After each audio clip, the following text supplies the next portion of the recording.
Hi friends, welcome to my YouTube channel. ನೀವಿನ್ನೂ ಈ ಚಾನಲ್ನ ಸಬ್ಸ್ಕ್ರೈಬ್ ಮಾಡದೆ ನೋಡ್ತಾ ಇದ್ದೀರಾ ಅಂದರೆ ಸಬ್ಸ್ಕ್ರೈಬ್ ಮಾಡಿ. ನೀವು ಸಬ್ಸ್ಕ್ರೈಬ್ ಮಾಡೋದ್ರಿಂದ ನಾನು ಹಾಕೋ ಪ್ರತಿಯೊಂದು ಎಪಿಸೋಡ್ನು ಕೂಡ ನೀವೇ ಮೊದಲು ನೋಡ್ಬೋದು. ಓಕೆ, ತಡ ಮಾಡ್ದೇನೆ ಪ್ರೇಮ ಕಾವ್ಯ ಬುಧವಾರದ ಸಂಚಿಕೆ ಏನಾಗುತ್ತೆ ಅಂತ ಸ್ಟಾರ್ಟ್ ಮಾಡಿಬಿಡೋಣ.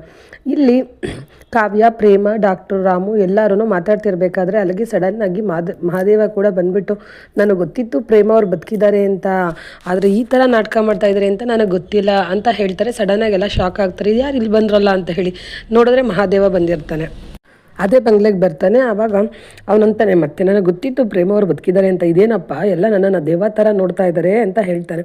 ಆಗ ಕಾವ್ಯ, ಏಯ್ ಮಹಾದೇವ ಸುಳ್ಳೆಲ್ಲ ಹೇಳಬೇಡ, ನಿನಗೇನು ಗೊತ್ತಿತ್ತು ಪ್ರೇಮಕ್ಕ ಬದುಕಿದ್ದಾರೆ ಅಂತ ಕೇಳ್ತಾಳೆ. ಅದಕ್ಕೆ ಮಹಾದೇವ ಹೇಳ್ತಾ ಇದ್ದಾನೆ, ಇರಿ ಒಂದು ನಿಮಿಷ ನಾನು ಹೇಳ್ತೀನಿ ಅಂತ ಅಂದ್ಬಿಟ್ಟು ಫಸ್ಟು ಅವನು ಪ್ರೇಮನ್ನ ಮಾತಾಡಿಸ್ತಾನೆ. ಪ್ರೇಮ ಅವರೇ, ಏನಕ್ಕೆ ನೀವು ಹಿಂಗೆ ಆಗ್ಬಿಟ್ಟಿದ್ರೆ, ನಿಮ್ಮ ಪರಿಸ್ಥಿತಿ ನೋಡಿ ನಂಗೆ ತುಂಬ ಬೇಜಾರಾಗ್ತಾ ಇದೆ. ಆದರೆ ಒಂದು ಸತ್ಯ ಏನು ಅಂದರೆ ನೀವು ಬದುಕಿದ್ದೀರಿ ಅಂತ ನಂಗೆ ತಿಳಿದು ನಮ್ಮ ಮನೆಯವರೆಲ್ಲ ಫುಲ್ಲು ಖುಷಿ ಪಡ್ತಾ ಇದ್ದಾರೆ, ಯಾವ್ದು ಹೆಂಗಾದರೂ ಹೋಗಲಿ ಅಂತ ಹೇಳಿ ಅವನೊಂದು ಪೇಪರ್ ತೊಗೊಂಡು ದೃಷ್ಟಿ ತೆಗಿತಾ ಇದ್ದಾನೆ ಪ್ರೇಮಗೆ. ಆದಿ ಕಣ್ಣು, ನಾಯಿ ಕಣ್ಣು, ಗೂಬೆ ಕಣ್ಣು, ಕಾಗೆ ಕಣ್ಣು, ಈ ಡಾಕ್ಟ್ರ್ ಕಣ್ಣು, ಎಲ್ಲರ ಕಣ್ಣು ಕೂಡ ಹೋಗಲಿ ಅಂತ ಹೇಳಿ ದೃಷ್ಟಿ ತೆಗೆದೋ ಪೇಪರ್ನ ವಾಣಿ ಕೈಲಿ ಕೊಟ್ಬಿಟ್ಟು ಹೇಳ್ತಾ ಇದ್ದಾನೆ. ನೋಡಮ್ಮಿ, ಇವಾಗ ಹೇಳ್ತಾ ಇದ್ದೀನಿ ಕೇಳಮ್ಮಿ, ನನಗೆ ಆವಾಗಲೇ ಅನುಮಾನ ಬಂದಿತ್ತು ಪ್ರೇಮ ಬದುಕಿದ್ದಾರೆ ಅಂತ. ನಾನು ಅವತ್ತೊಂದಿನ ಪ್ರೇಮವ್ರನ್ನ ಹುಡಿಕೊಂಡು ಗಿರಿಧಾಮಾಗಿ ಹೋಗಿದ್ನಲ್ಲ, ಅಲ್ಲಿ ಒಬ್ಬರು ಹೇಳ್ತಾಯಿದ್ರು, ನಿನ್ನ ತಮ್ಮ ಭಾಳ ಪ್ರೀತಿ ಮಾಡ್ತಾನೆ ಅವ್ರ ವೈಫ್ ದೇಹ ಸಿಕ್ಕಿಲ್ಲ ಅಂತ ಅವನೆಷ್ಟು ನರ್ವಸ್ ಆದ ಗೊತ್ತಾ ಅಂತೆಲ್ಲ ಹೇಳಿದ್ರು. ಅದಾದಮೇಲೆ ನೋಡಿದ್ರೆ ರಾಮು ಸ್ನೇಹನ ಮದುವೆ ಆಗ್ತೀನಿ ಅಂತ ಬೇರೆ ಹೇಳಿಬಿಟ್ಟ. ಆವಾಗ ನನಗೆಲ್ಲೋ ಡೌಟ್ ಹೊಡಿತಿದ್ರಿಂದ ಏನೋ ಸಂಚು ಮಾಡ್ತಾ ಇದ್ದಾರೆ, ಪ್ರೇಮ ಬದುಕಿದ್ದಾರೆ, ಅವನು ಪ್ರೇಮನ ಅಷ್ಟು ಇಷ್ಟಪಡ್ತಾ ಇದ್ದವನು ಹೆಂಗೆ ಸ್ನೇಹನ ಮದುವೆ ಆಗ್ತೀನಿ ಅಂತ ಒಪ್ಕೊತಾನೆ, ಇದರಿಂದ ಏನೋ ಪ್ಲಾನ್ ಇದೆ ಅಂತ ನನಗೆ ಅನ್ನಿಸ್ತಾ ಇತ್ತು. ಆದರೆ ನನ್ನ ತಮ್ಮ ಇಲ್ಲಿ ಕರ್ಕೊಂಬಂದು ಪ್ರೇಮನ್ನ ಸಾಕ್ತಾ ಇದ್ದಾನೆ ಅಂತ ನನಗೆ ಗೊತ್ತಿರಲಿಲ್ಲ. ರಾಮ್, ನಿನ್ನ ಮೇಲೆ ಬಹು ಹೆಮ್ಮೆ ಐತಾ ಕಣ್ಲ ನನಗೆ ಅಂತ ಹೇಳ್ತಾನೆ. ಅದಕ್ಕೆ ರಾಮು, ಅದೆಲ್ಲ ಸರಿ ಅಣ್ಣ, ನಾನು ಇಲ್ಲಿಗೆ ಬರ್ತಾ ಇದ್ದೀನಿ ಅಂತ ನಿನಗೆ ಹೆಂಗೆ ಗೊತ್ತಾಯಿತು ಅಂತ ಕೇಳ್ತಾನೆ.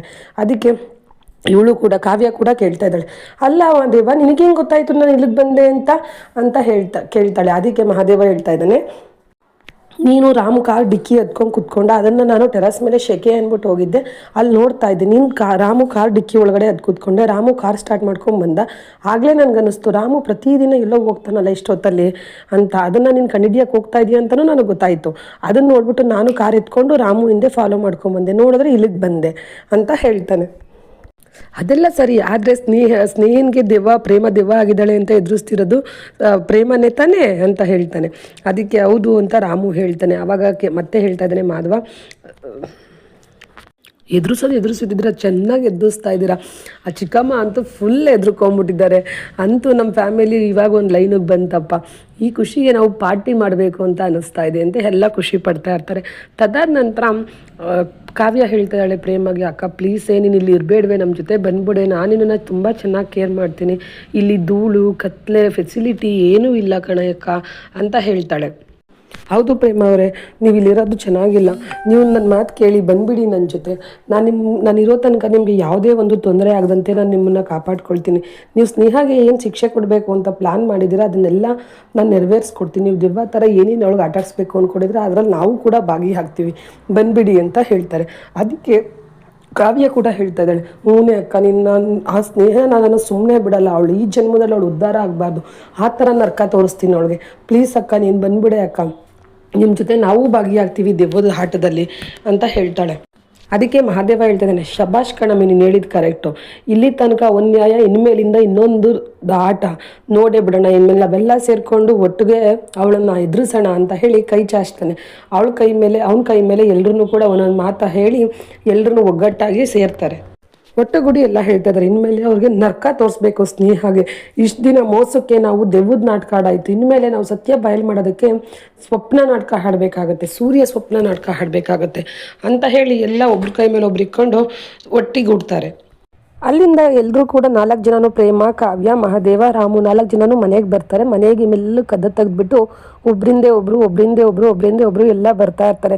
ಬರಬೇಕಾದ್ರೆ ಇಲ್ಲಿ ರಾಮು ಅವರಪ್ಪ ಯಾವುದೋ ಫೋನ್ ಬಂದ್ಬಿಟ್ಟಿರುತ್ತೆ ಅಷ್ಟೊತ್ತಿನ ರಾತ್ರಿನಲ್ಲಿ. ಹಲೋ ಯಾರಿದು ಅಂತಾನೆ. ಸಡನ್ನಾಗಿ ಇವ್ರು ಶಾಕ್ ಆಗಿಬಿಡ್ತಾರೆ, ನಮ್ಮನ್ನೇ ಹುಡುಕ್ಬಿಟ್ರೇನೋ ಅಂತ ಹೇಳ್ಬಿಟ್ಟು ಎಲ್ಲ ಬಚ್ಚಿಕೊಂಡ್ಬಿಡ್ತಾರೆ. 3 ಜನನೂ ಸ್ಟ್ರೈಟಾಗಿ ನಿಂತ್ಕೊತಾರೆ, ರಾಮು, ಮಹಾದೇವ ಮತ್ತು ಕಾವ್ಯ. ಪ್ರೇಮನ ಅವರಿಂದೇ ಬಚ್ಚಿಕ್ತಾರೆ.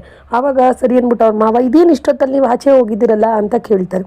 ಅದಕ್ಕೆ ಕಾವ್ಯ ಹೇಳ್ತಾ ಇದ್ದಾಳೆ, ಅಯ್ಯೋ ಮಾವ, ಅದು ಮಧ್ಯಾಹ್ನ ನಾನು ಹೊರಗಡೆ ಹೋಗಿದ್ದಾಗ ಓಲೆ ಕಳೆದೋಗ್ಬಿಟ್ಟಿತ್ತು, ಅದನ್ನು ಹುಡ್ಕೊಂಬರೋಕ್ಕೆ ಹೋಗಿದ್ವಿ ಅಂತ ಹೇಳ್ತಾಳೆ. ಅದಕ್ಕೆ ಅವನು ಹೇಳ್ತಾ ಇದ್ದಾನೆ, ಮಧ್ಯಾಹ್ನ ಕಳೆದೋಗೋದಕ್ಕೆ ಈಗ ಹುಡ್ಕೊಂಬರಕ್ಕೆ ಹೋಗಿದ್ರಾ? ಅಯ್ಯೋ ಅಂತ ಅಂದ್ಬಿಟ್ಟು, ಸರಿ ನೀವು ಯಾಕೆ 3 ಜನನ ಅಂಟ್ಕೊಂಡು ನಿಂತಿದ್ದೀರಾ, ಹಿಂದೆ ಯಾರೋ ಬಚ್ಚಿಕೊಂಡಿರೋ ಥರ ಅಂತ ಕೇಳ್ತಾರೆ. ಅದಕ್ಕೆ ಕಾವ್ಯ ಅವ್ರನ್ನ ಅದು ಹಂಗಲ್ಲ, ಹಿಂಗೆ ಹಿಂಗೆ ಹಿಂಗೆ ಹಂಗೆ ಹಿಂಗೆ ಹಿಂಗೆ ಹಂಗೆ ಹಿಂಗೆ ಹಿಂಗೆ ಅಂತ ಹೇಳಿ ಅವ್ರನ್ನ ದಾರಿ ತಪ್ಪಿಸ್ಬಿಡ್ತಾರೆ. ಅವ್ರ ಚಿಕ್ಕಪ್ಪ ಅಲ್ಲಿ ಅವ್ರ ಮಾವಾಗ ಏನೂ ಅರ್ಥ ಆಗಲ್ಲ, ಅಲ್ಲಿಂದ ಹೊರಟೋಗ್ಬಿಡ್ತಾರೆ ಒಳಗಡೆ. ಸರಿ ಆಯಿತು ಹೋಗಿ ಮಲ್ಕೊಳ್ಳಿ, ಗುಡ್ ನೈಟ್ ಅಂತ ಹೇಳಿ ಅಲ್ಲಿಂದ ಹೊರಡ್ತಾರೆ. ಅದಾದಮೇಲೆ ಅವ್ರು ಹೋದ್ಮೇಲೆ ಇಲ್ಲಿ ಮಹಾದೇವ ಕಾವ್ಯ ಕೇಳ್ತಿದ್ದೆ, ನೀನೇನು ಹೇಳಿದೆ ಚಿಕ್ಕಪ್ಪನ ಹತ್ರ, ನಂಗೆ ಒಂದೂ ಅರ್ಥ ಆಗಲಿಲ್ಲ ಅಂತ ಹೇಳ್ತಾನೆ. ಅದಕ್ಕೆ ಕಾವ್ಯ ಹೇಳ್ತಿದ್ದಾಳೆ, ನನಗೇನು ಹೇಳಿ ಅಂತ ನನಗೇ ಗೊತ್ತಿಲ್ಲ ಮಹಾದೇವ, ನೀನು ಸುಮ್ಮನೆ ಇರೋ, ಅದೆಲ್ಲ ಬಿಡು, ಮತ್ತೆ ಮಾವ ಏನಾದರೂ ವಾಪಸ್ ಬರೋಷ್ಟೊಳಗಡೆ ನಾವು ರೂಮಲ್ಲಿ ಹೋಗಿ ಸೇರ್ಕೊಂಬಿಡೋಣ ಅಂತ ಹೇಳಿ 4 ಜನನೂ ಕೂಡ ಅಲ್ಲಿಂದ ರೂಮ್ ಒಳಗಡೆ ಹೋಗ್ತಾರೆ. ಅಲ್ಲಿಗೆ ಬಂದು ಪ್ರೇಮಾಗೆ ಆ ಮನೆಯೆಲ್ಲ ನೋಡಿ ಖುಷಿಯಾಗಿ ರೂಮ್ ನೋಡಿ ಅವಳು ಅಂತ ಇದ್ದಾಳೆ, ನನಗೆ ಮತ್ತೆ ಈ ಮನೆಗೆ ಬರ್ತೀನಿ, ಕೋಣೆನಲ್ಲಿ ಇರ್ತೀನಿ ನಾನು ಅಂತ ಅಂದ್ಕೊಂಡೇ ಇರಲಿಲ್ಲ, ಎಲ್ಲ ಒಳ್ಳೇದಾಯಿತು ಅಂತ ಹೇಳ್ತಾಳೆ. ಆವಾಗ ಕಾವ್ಯ ಹೇಳ್ತಾ ಇದ್ದಾಳೆ, ಅಕ್ಕ ನೀನು ಈ ಸ್ನೇಹನ ಅವಳು ಸತ್ಯ ಬಾಯಿ ಬಿಡೋ ತನಕ ಬಿಡಬಾರ್ದು, ಈ ಆಟದಲ್ಲಿ ನಿನ್ನ ಜೊತೆ ನಾನು ಇರ್ತೀನಿ ಅಂತ ಹೇಳ್ತಾಳೆ. ಅದಕ್ಕೆ ಪ್ರೇಮ ಹೇಳ್ತಾ ಇದ್ದಾಳೆ, ನಿನಗೆ ಇನ್ಮೇಲೆ ರಾಮು ಅವರು ಇಲ್ಲೇ ಟ್ರೀಟ್ಮೆಂಟ್ ಕೊಡ್ತಾರೆ, ನಿಮ್ಮ ಜೊತೆ ನಾನು ಇರ್ತೀನಿ ಅಂತ ಹೇಳ್ತಾಳೆ. ಅದಕ್ಕೆ ಪ್ರೇಮ ಹೇಳ್ತಾ ಇದ್ದಾಳೆ, ಅಕ್ಕ ಇನ್ಮೇಲೆ ಇದೊಂದೇ ವಿಷಯ ಅಲ್ಲ ಅಕ್ಕ, ನಾವು 4 ಜನ ಒಗ್ಗಟ್ಟಾಗಿ ಸೇರಿ ಸ್ನೇಹ ಜೊತೆಗೆ ಇನ್ನೂ ಒಂದು ವಿಷಯ ಇದೆ. ಅದೇನೆಂದರೆ ಮಹಾದೇವ ಅವ್ರನ್ನ ಪರಿಮಳ ಅದು ಮಾನಸಿಕವಾಗಿ ಅವಳು ಕೊಲ್ಲಬೇಕು ಅಂತ ಮಾಡಿದ್ರಲ್ಲ, ಅದನ್ನು ಕೂಡ ನಾವು 4 ಜನ ಸೇರಿ ನಾವು ಫೈಂಡ್ ಔಟ್ ಮಾಡಲೇಬೇಕು, ಇದರಿಂದ ಯಾರೋ ಇದ್ದಾರೆ ಅಂತ ಹೇಳ್ತಾಳೆ. ಅದಕ್ಕೆ ರಾಮು ಹೇಳ್ತಾ ಇದ್ದಾನೆ, ಹೌದು ಸ್ನೇಹ ಮೇಲೆ ನಾವು ಹೇಗೆ ಸೇಡ್ ತೀರಿಸ್ಕೋಬೇಕು ಅಂತ ಹೋಗಿದ್ದೀವೋ ಅದೇ ಥರ ಅಣ್ಣನ ಮೇಲೆ ಬಂದಿರೋ ಕಳಕನ್ನು ಕೂಡ ನಾವು ರಿಮೂವ್ ಮಾಡಲೇಬೇಕು, ನಾವು ಒಟ್ಟಿಗೆ ಸೇರಿ ನಾವು ಮಾಡೋಣ ಅಂತ ರಾಮು ಹೇಳ್ತಾನೆ. ಅದಕ್ಕೆ ಮಹಾದೇವ ಹೇಳ್ತಾನೆ, ಅಯ್ಯೋ ಆ ವಿಷಯನ ನನಗೀಗಾಗಲೇ ಗೊತ್ತಿದೆ, ಇದನ್ನು ಯಾರು ಮಾಡಿರೋದು ಅಂತ, ಬೇರೆ ಯಾರೂ ಅಲ್ಲ ಪೊಲೀಸಪ್ಪ ಬರತ್ತೆ, ಅದನ್ನು ನಾನು ಹೇಳಿದ್ರೆ ಈ ಕಾವ್ಯ ನಂಬ್ತಾ ಇಲ್ಲ ಅಂತ ಹೇಳ್ತಾನೆ. ಅದಕ್ಕೆ ಕಾವ್ಯ ಮಹಾದೇವ ಅಂತಾಳೆ. ಅಷ್ಟರಲ್ಲಿ ರಾಮು, ಇಲ್ಲ ಕಾವ್ಯ ಅವರೇ, ನೀವು ಸುಮ್ಮನೆ ಅಣ್ಣನ ಬಗ್ಗೆ ಏನೂ ಮಾತಾಡಬೇಡಿ, ಅಣ್ಣ ಸುಮ್ಮನೆ ಏನೂ ಮಾತಾಡಲ್ಲ, ಅಣ್ಣನ ಬಗ್ಗೆ ನನಗೆ ಚೆನ್ನಾಗಿ ಗೊತ್ತು, ಇನ್ಫ್ಯಾಕ್ಟ್ ನನಗಿಂತ ನಿಮಗೂ ಕೂಡ ಚೆನ್ನಾಗಿ ಗೊತ್ತು ಅಣ್ಣನ ಬಗ್ಗೆ. ಆವತ್ತು ನಾನು ಕೋರ್ಟ್ಗೆ ಹೋಗಿದ್ದಾಗ ಸಡನ್ನಾಗಿ ಭರತ್ ಅವ್ರು ಮಾತಾಡೋ ಮತ್ತು ನಾನು ಅವತ್ತು ಪೊಲೀಸ್ ಸ್ಟೇಷನ್ಗೆ ಹೋದಾಗ ಸಡನ್ನಾಗಿ ಅಣ್ಣನ ಮೇಲೆ ಅವರು FIR ಹಾಕಿದ್ದು ಎಲ್ಲ ನೋಡಿದ್ರೆ ಇಲ್ಲಿ ಭರತ್ ಕೈವಾಡ ಇದೆ ಅಂತ ಅನಿಸುತ್ತೆ. ನನ್ನ ಮತ್ತು ಪ್ರೇಮ ಮಧ್ಯೆ ಹೇಗೆ ಸ್ನೇಹ ಕೈವಾಡ ಇದೆಯೋ, ನಿನ್ನ ಮತ್ತು ಅಣ್ಣ ಮಧ್ಯೆ ಇಲ್ಲಿ ಭರತ್ ಕೈವಾಡ ಇದೆ ಅಂತ ನನಗೆ ಅನ್ನಿಸ್ತಾ ಇದೆ ಅಂತ ಹೇಳ್ತಾನೆ. ಅದಕ್ಕೆ ಕಾವ್ಯ ಹೇಳ್ತಾ ಇದ್ದಾಳೆ, ಇಲ್ಲ ರಾಮು ನನಗೆ ಇದನ್ನು ಹೇಗೆ ನಂಬಬೇಕು ಅಂತ ಗೊತ್ತೇ ಆಗ್ತಾ ಇಲ್ಲ ಅಂತ ಹೇಳ್ತಾಳೆ. ತದಾದ ನಂತರ ಪ್ರೇಮ ಹೇಳ್ತಾ ಇದ್ದಾಳೆ, ಇಲ್ಲ ಕಾವ್ಯ, ನಾವು ಇದನ್ನು ಭರತ್ ಕೈವಾಡ ಇದೆಯಾ ಇಲ್ವಾ ಅಂತ ನಾವೀಗ ಚೆಕ್ ಮಾಡೇ ಬಿಡೋಣ, ಹಾಲು ಯಾವುದು ಕಳ್ಳಿ ಹಾಲು ಯಾವುದು ಅಂತ ಗೊತ್ತಾಗೇ ಆಗುತ್ತೆ ನಮಗೆ ಅಂತ ಪ್ರೇಮ ಹೇಳ್ತಾಳೆ. ಅದಕ್ಕೆ ಕಾವ್ಯ ಹೇಳ್ತಿದ್ದಾಳೆ, ಸರಿ ಅಕ್ಕ ನೀನು ಹೇಳ್ದಂಗೆ ನಾವು ಒಂದ್ಸಲಿ ಪರೀಕ್ಷೆ ಮಾಡಿ ನೋಡೇ ಬಿಡೋಣ ಅಂತ ಹೇಳ್ತಾಳೆ. ಅದಾದ ನಂತರ ಮಹಾದೇವ ಹೇಳ್ತಾ ಇದ್ದಾರೆ, ಆಹಾ ನೀನು ಬಲೇ ಇದ್ದೀ ಕಣಮ್ಮಿ, ನಾನು ಹೇಳಿದಾಗ ನೀನು ನಂಬಲೇ ಇಲ್ಲ, ಈಗ ನಿಮ್ಮ ಅಕ್ಕ ಹೇಳಿದ ತಕ್ಷಣ ನೀನು ಒಪ್ಕೊಂಬಿಟ್ಯಾ ಅಂತ ಹೇಳ್ತಾನೆ. ಅದಕ್ಕೆ ಕಾವ್ಯ, ಸರಿ ಅದೆಲ್ಲ ಆಯ್ತು, ನಾನು ಒಪ್ಕೊಂಡಿದ್ದೀನಿ ತಾನೇ, ಸರಿ ಅಂತ ಹೇಳ್ತಾಳೆ. ಪ್ರೇಮ ಹೇಳ್ತಾ ಇದ್ದಾಳೆ, ಅಲ್ಲ ಭರತ್ ನೋಡಿದ್ರೆ ಪೊಲೀಸ್ ಆಫೀಸರ್, ಅವ್ನು ಎಜುಕೇಟೆಡ್, ಅವನಿಗೆಲ್ಲ ಮಾಡ್ತಾರೆ ಅಂತ ಹೆಂಗೆ ಸಾಬೀತು ಮಾಡೋದು ಅಂತ ಹೇಳ್ತಾನೆ. ಅದಕ್ಕೆ ರಾಮು, ಬನ್ನಿ ಎಲ್ಲ ಹತ್ರ ಬನ್ನಿ, ನನಗೊಂದು ಐಡಿಯಾ ಉಳಿತು ಅಂತ ಪಿಸು ಮಾತಲ್ಲಿ ಅವ್ರಿಗೊಂದು ಐಡಿಯಾ ಕೊಡ್ತಾನೆ. ಆ ಐಡಿಯಾ ಕೇಳಿದ ನಂತರ ಪ್ರೇಮ ಹೇಳ್ತಾ ಇದ್ದಾಳೆ, ಛತ್ರಿ ಐಡಿಯಾ ಕೊಟ್ಟಿದೆಯಲ್ಲೋ ರಾಮು, ಇದೆಲ್ಲ ಹೆಂಗೋ ಬರುತ್ತೆ ನಿನ್ನ ತಲೆಗೆ ಛತ್ರಿ ಐಡಿಯಾಸು ಅಂತ ಹೇಳ್ತಾಳೆ. ಅದಕ್ಕೆ ರಾಮು ಹೇಳ್ತಾ ಇದ್ದಾನೆ, ನೀ ಛತ್ರಿ ಜೊತೆ ಸೇರಿಕೊಂಡು ನಾನು ಸ್ವಲ್ಪ ಛತ್ರಿ ಹಾಕ್ಬೇಕು ತಾನೆ ಅಂತ ಪ್ರೇಮಂಗೆ ಹೇಳ್ತಾನೆ. ಪ್ರೇಮ ಅದಕ್ಕೆ, ನನ್ನ ಛತ್ರಿ ಗಿತ್ರಿ ಏನ್ಬೇಡ, ಗಂಡ ಛತ್ರಿ ಆದರೆ ಹೆಂಡ್ತಿನೂ ಕೂಡ ಛತ್ರಿನೇ ಆಗಿರ್ತಾರೆ ಅಷ್ಟೇ ಅಂತ ಹೇಳ್ತಾರೆ. ಅದೆಲ್ಲ ಆದಮೇಲೆ ಮಹಾದೇವ ಹೇಳ್ತಾ ಇದ್ದಾನೆ, ಸರಿ ಇದೆಲ್ಲ ಇಲ್ಲಿ ಇರಲಿ, ಬೆಳಿಗ್ಗೆಗೆ ನಾವು ಸ್ನೇಹಿಂಗೂ ಆ ಭರತ್ಗೂ ತಕ್ಕ ಶಾಸ್ತಿ ಮಾಡಬೇಕು, ಈಗೋಗಿ ನಾವು ಮಲ್ಕೊಳ್ಳೋಣ ಸರಿ ಅಂತ ಹೇಳಿ ಮಹಾದೇವ ಮತ್ತು ಕಾವ್ಯ ಅವ್ರ ರೂಮ್ಗೆ ಮಲ್ಕೊಳಕ್ಕೆ ಹೋಗ್ತಾರೆ. ಇಲ್ಲಿ ಪ್ರೇಮ ರಾಮುಗೆ ಮತ್ತೆ ಚಿವುಟ್ಬಿಟ್ಟೆ ಇದನ್ನೇ ಛತ್ರಿ ಅಂತ್ಯ ಅಂತ ಹೇಳಿ ಇಬ್ಬರು ಖುಷಿಯಾಗಿ ಮಾತಾಡ್ತಿರ್ತಾರೆ. ತದಾದ ನಂತರ ಪ್ರೇಮ ದೇವ್ರಿಗೆ ದೀಪ ಹಚ್ಬಿಟ್ಟು, ದೇವ್ರೇ ನನ್ನ ಕುಟುಂಬದ ಮೇಲೆ ಯಾವುದೇ ಒಂದು ಕೆಟ್ಟು ಕಣ್ಣು ಬೀಳದೇ ಇರಲಪ್ಪ, ಸತ್ಯ ಗೆಲ್ಲೋವರೆಗೂ ನನಗೆ ಶಕ್ತಿ ಕೊಡಪ್ಪ ಅಂತ ಹೇಳಿ ಅಲ್ಲಿಂದ ಎದ್ದು ಹೋಗ್ತಾ ಇರ್ತಾಳೆ ಪ್ರೇಮ. ಅಷ್ಟರಲ್ಲಿ ಅವ್ರ ಅತ್ತೆ ಕಲ್ಯಾಣಿ ಕೂಡ ಸಡನ್ನಾಗಿ ನೋಡ್ಬಿಡ್ತಾಳೆ ಕತ್ಲೆನಲ್ಲಿ, ಯಾರದು ಪ್ರೇಮನ, ಯಾರಿದು ಅಂತ ಕೂಕೊಂತಿರ್ತಾಳೆ. ಯಾರಿದು ಮಹೇಶ್ವರಿನ ಅಂತ ಬಂದು ಲೈಟ್ ಹಾಕ್ತಾರೆ ಕಲ್ಯಾಣಿಯವರು. ಅಲ್ಲಿ ನೋಡಿದ್ರೆ ಅಷ್ಟರಲ್ಲಿ ಪ್ರೇಮ ಓಡ್ ಬಂದ್ಬಿಡ್ತಾಳೆ ರೂಮ್ಗೆ. ಆವಾಗ ಅವ್ರ ಅತ್ತೆ ಅನ್ಕೊತಾ ಇದ್ದಾಳೆ, ಇಲ್ಲಿ ಯಾರೂ ಇಲ್ವಲ್ಲ, ಯಾರದು ಅಂತಾಳೆ. ಇಲ್ಲಿ ಪ್ರೇಮ ಬಂದು ರಾಮು ಹತ್ರ ಹೇಳ್ತಿದ್ದಾಳೆ, ಅಯ್ಯೋ ರಾಮ್, ನಾನು ಸ್ವಲ್ಪದ್ರಲ್ಲೇ ಬಚಾವಾಗಿದ್ದೀನಿ ರಾಮ್, ಸಡನ್ನಾಗಿ ದೊಡ್ಡತ್ತೆ ಸಡನ್ನಾಗಿ ಬಂದು ಯಾರದು ಅಂತ ಕೂಗ್ತಾಯಿದ್ರು, ಅಷ್ಟರಲ್ಲಿ ನಾನು ಓಡ್ ಬಂದುಬಿಟ್ಟೆ ರೂಮ್ಗೆ ಅಂತ ಹೇಳ್ತಾಳೆ. ಅದಕ್ಕೆ ರಾಮು ಹೇಳ್ತಾ ಇದ್ದಾನೆ, ಪ್ಲೀಸ್ ಕಣೆ ಪ್ರೇಮ, ನೀನು ಈ ಥರ ಎಲ್ಲ ಆಚೆ ಹೋಗ್ಬೇಡ, ಸ್ನೇಹಿನ ಬಂಡವಾಳನ ಬಯಲು ಮಾಡೋ ತನಕ ನೀನು ಹುಷಾರಾಗಿರು, ನಿಂಗೆ ಏನಾದರೂ ಬೇಕಾ ನಾನು ಕೇಳು, ಇಲ್ಲ ಅಂದರೆ ಕಾವ್ಯಂಗೆ ಕಾಲ್ ಮಾಡಿ ಕೇಳು, ಅವರೆಲ್ಲ ಹೆಲ್ಪ್ ಮಾಡ್ತಾರೆ, ಓಕೆನಾ ಅಂತ ಹೇಳ್ತಾನೆ. ಅದಕ್ಕೆ ಅವಳು ಸರಿ ಓಕೆ ಅಂತ ಹೇಳಿ ಅವನಿಗೆ ಹಗ್ ಮಾಡ್ತಾಳೆ. ಇದಿಷ್ಟು ಬಂದು ಇವತ್ತಿನ ಬುಧವಾರ ಸಂಚಿಕೆ ಎಪಿಸೋಡ್ ಆಗಿರುತ್ತೆ ಫ್ರೆಂಡ್ಸ್. ಇನ್ನು ಗುರುವಾರ ಸಂಚಿಕೆಯ ಪ್ರೋಮೋ ನೋಡೋದಾದರೆ ಈ ಪ್ರೋಮೋ ಅಂತೂ ತುಂಬ ಮಜವಾಗಿದೆ.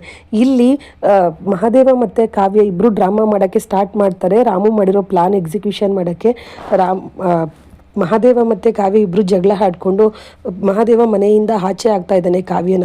ನೀನು ಮನೆ ಬಿಟ್ಟು ಹೋಗ್ತಾ ಇರು ಅಂತ ಹೇಳ್ತಾನೆ. ಅದಕ್ಕೆ ಅವಳು ಕಾವ್ಯ ಕೂಡ ನನಗೆ ಮರ್ಯಾದೆ ಇಲ್ಲದೆ ಹೋಗಿರೋ ಕಡೆ ನಾನು ಇರಲ್ಲ, ಹೋಗ್ತೀನಿ ಅಂತ ಅವಳು ಅಲ್ಲಿಂದ ಬ್ಯಾಗ್ ತೊಗೊಂಡು ಭರತ್ ಹತ್ರ ಹೋಗ್ತಾಳೆ. ಭರತ್ ಹತ್ರ ಹೋಗ್ಬಿಟ್ಟು ಹೇಳ್ತಾ ಇದ್ದಾಳೆ, ನನಗೆ ಹಿಂಗೆ ಮಾಡ್ದ ಮಹಾದೇವ, ಅವನು ಹಂಗೆ ಹಿಂಗೆ ಅಂತ ಮಹಾದೇವ ಬಗ್ಗೆ ಕೆಟ್ಟದಾಗಿ ಮಾತಾಡ್ತಾಳೆ.